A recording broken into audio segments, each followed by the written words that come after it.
Pelatih Irak, Jesus Casas, dibuat frustasi menebak formasi timnas Indonesia yang akan diturunkan STY setelah Calvin Verdong resmi berseragam merah putih. Berikut kisahnya.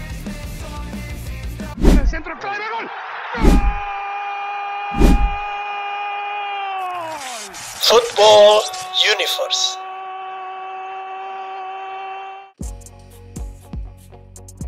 Pertandingan Indonesia melawan Irak semakin dekat. Kedua kesebelasan telah mempersiapkan berbagai macam kemungkinan strategi untuk menang. Bagi Irak, kemenangan atas Indonesia bertujuan untuk mempertahankan harga diri mereka sebagai salah satu tim terbaik di Asia. Sementara bagi Indonesia, kemenangan adalah mutlak untuk memuluskan langkah ke ronde ketiga kualifikasi Piala Dunia. Tekanan yang dirasakan kedua pelatih sangatlah berat. Coach Sintayong sampai naik tekanan darahnya dan harus dilarikan ke rumah sakit beberapa saat. Sementara itu Coach Jesus Casas juga tak kalah pusingnya karena mendengar kabar terbaru dari skuad Garuda. Kabar tersebut adalah tentang Calvin Verdong yang telah resmi menyandang kewarganegaraan Indonesia. Sayap lincah ini menjadi pemain keturunan yang ke-12 yang dimiliki Indonesia.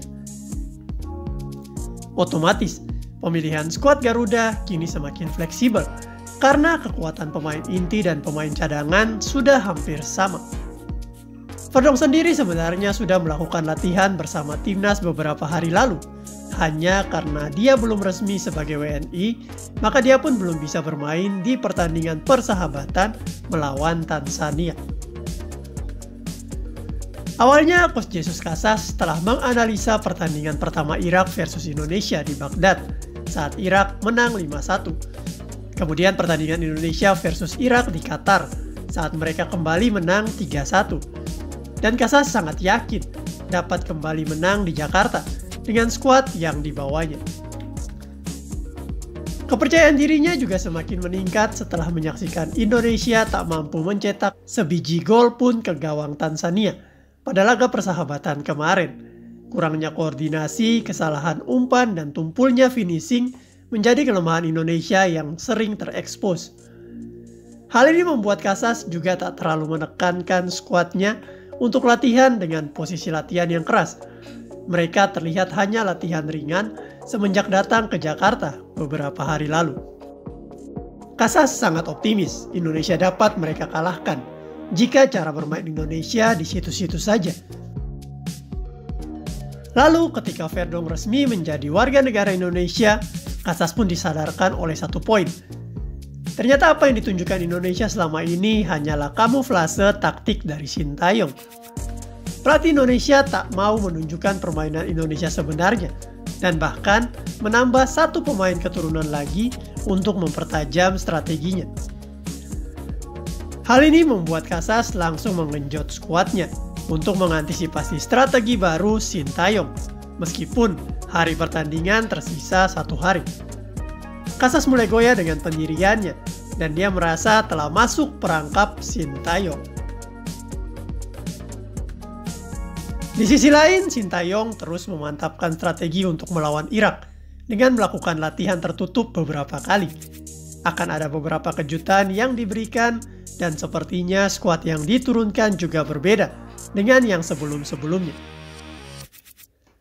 Untuk formasi 1-3-4-3 tetap akan menjadi formasi dasar Garuda, hanya saja dengan beberapa starter yang berbeda.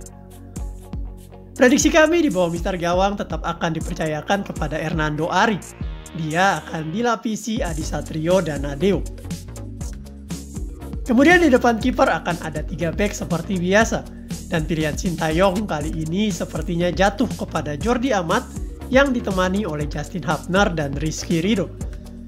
Ketiga orang ini sudah saling memahami, sehingga koordinasi antara ketiganya diharapkan dapat terjalin baik.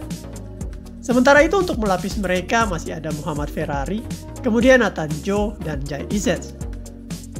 Pada pertandingan kali ini Jai Ises akan diistirahatkan dahulu karena dia baru tiba di Indonesia tanggal 5 Juni. Jika keadaan mendesak, kemungkinan baru Jay akan dimainkan. Untuk posisi fullback, prediksi kami sepertinya akan dimainkan sebelah kanan Sandy Walsh dan sebelah kiri Shane Patinama. Sandy tampil sangat baik ketika melawan Tanzania, sementara Shane dahulu pernah mencetak gol ke gawang Irak, sehingga kemungkinan dia akan sangat percaya diri di pertandingan ini. Lini tengah sepertinya akan tetap pada duet Tom Haye dan Ivar Jenner. Hal ini karena mereka terlihat sudah padu di pertandingan melawan Tanzania. Tom yang bermain lebih tenang akan dibantu Ivar yang bermain lebih mobile. Kreativitas keduanya diharapkan dapat menyokong daya serang Garuda ataupun saat bertahan dapat membendung gelandang-gelandang Irak. Jika performa Tom atau Ivar dirasa kurang baik, maka di bangku cadangan masih ada Nathan Cho, Kambuaya, dan Hamisi yang melapisi mereka. Lini depan Garuda yang kemarin terlihat tumpul saat melawan Tanzania sepertinya akan dimodifikasi oleh Sintayong. Ragnar dan Marcelino akan tetap dimainkan, tetapi kali ini Rafael Struijk mungkin akan di bangku cadangan. Waktunya Sintayong menurunkan kartu asnya, yaitu Calvin Verdong. Verdong yang bisa bermain sebagai sayap serang dan juga sangat baik dalam hal finishing akan dimaksimalkan perannya oleh Sintayong. Sementara itu di bangku cadangan akan ada banyak pilihan juga untuk melapisi para striker tersebut, seperti Rafael Struijk, Egy, dan Jakob Sayuri. Tentunya formasi tersebut hanya prediksi kami dan belum pasti sama, tetapi kurang lebih seperti itu. Jika para pemain dapat tenang dan berusaha menguasai bola, maka timnas akan dapat mendominasi permainan Irak. Dan bukan tidak mungkin akan ada gol-gol yang tercipta untuk memenangkan pertandingan. Target Coach Shin sendiri adalah memenangkan pertandingan agar di laga melawan Filipina tak perlu tegang lagi. Akan tetapi patut diwaspadai bahwa Irak bukanlah lawan yang mudah menyerah.